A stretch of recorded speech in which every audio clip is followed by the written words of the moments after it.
Alright folks, Papa Top 912 here, round 2 of this Thanksgiving meal we're preparing today. Now I'm going to show you how I make my candied yams. It's a tradition in my family. It's been going around since I was walking and way before that point, and this is something we've been doing for a long time. I'm going to show you how to do it and try it for yourself. What I have here is 2 cups of sugar, 1.5 sticks of butter. Now I'm going to put the sugar, I'm going to put some water in here just till it comes to the top where the sugar is. And I'm going to put it on the stove and make a simple syrup out of it. Once that syrup gets together, I'm going to put 3 parts vanilla to 1 part lemon. So I'm going to use 3 tablespoons of vanilla and 1 tablespoon of lemon. And that's going to be the flavoring that goes on top of this. And that's all we need to put on top of these candy yams. I'm going to get this started, then I'll come back and I'll talk to you about the yams and how I prepare those.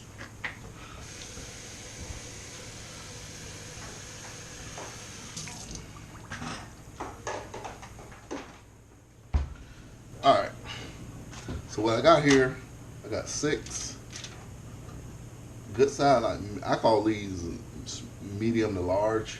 They're not your jumbos, but they're like good hand-sized potatoes. I took those 6 potatoes, I rubbed them in a little vegetable oil, and I baked them in the oven at 425. Guess they bake for about an hour, 15 minutes to an hour and a half. Now, when you're baking these, it's almost like you're cooking noodles al dente. When you stick a fork in it, you want to be able to slide the fork through with a good bit of resistance. Not like a raw potato where you gotta darn near stab it, but just when you're pushing, you want to have some force going through it. When you get to that point, you take those potatoes out, you sit them out and let them cool. While they're cooling, they're still cooking. So at that point, today, when I get this potato, you can see that fork just slides straight in there, but it's not mashed. It still has good body to it, and it still has a, like when I slice it, it's gonna hold together. So what we're gonna do, we just take these potatoes, we peel them off,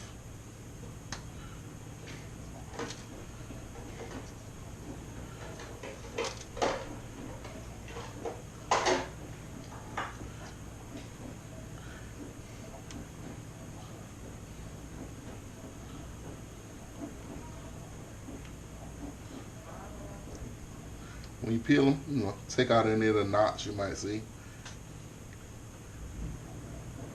And then you just want to lay them in your pan whole. You set them in the pan whole. So I'm going to do these 6 potatoes just that same way. And then I'll come back to you and show you what you do next.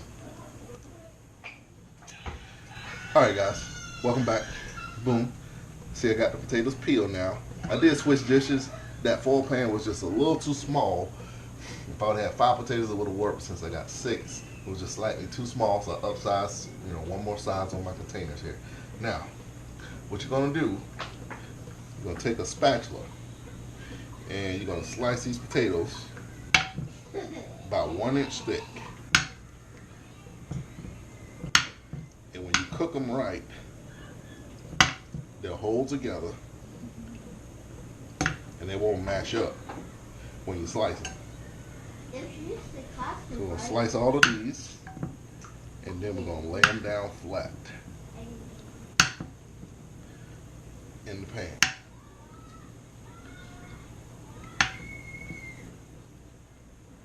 Alright. So there we go. Had to do a little more work with those, but you see I got them laid out flat in the pan. They're kind of laid up on each other. And that's what you want. Get them like that. All we're going to do next, when that simple syrup gets done, just going to drizzle it, just pour it on top, and then I'm going to liberally sprinkle some cinnamon on top of that. And I'll slide them in the oven, let them cook for about an hour, let that syrup cook into those potatoes. And that's another reason that you want to not cook the potatoes all the way through, because they still got to cook in that syrup, so you don't want them to get soft and mushy. So that's what we're looking at right now.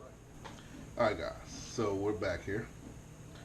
Here's my simple syrup now. That was 2 cups of sugar with just enough water to cover it, 1.5 sticks of butter. Once that got all melted down or turned into a liquid, I put 1 tablespoon of lemon and 3 tablespoons of vanilla.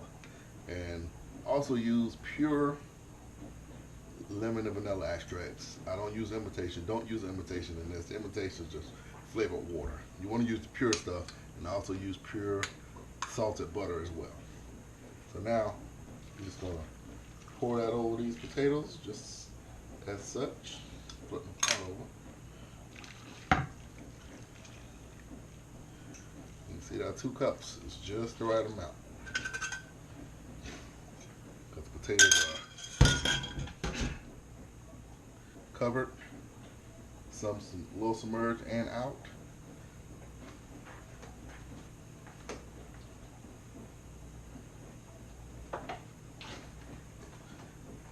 The last thing we want to do is just shake a liberal amount of cinnamon across the top.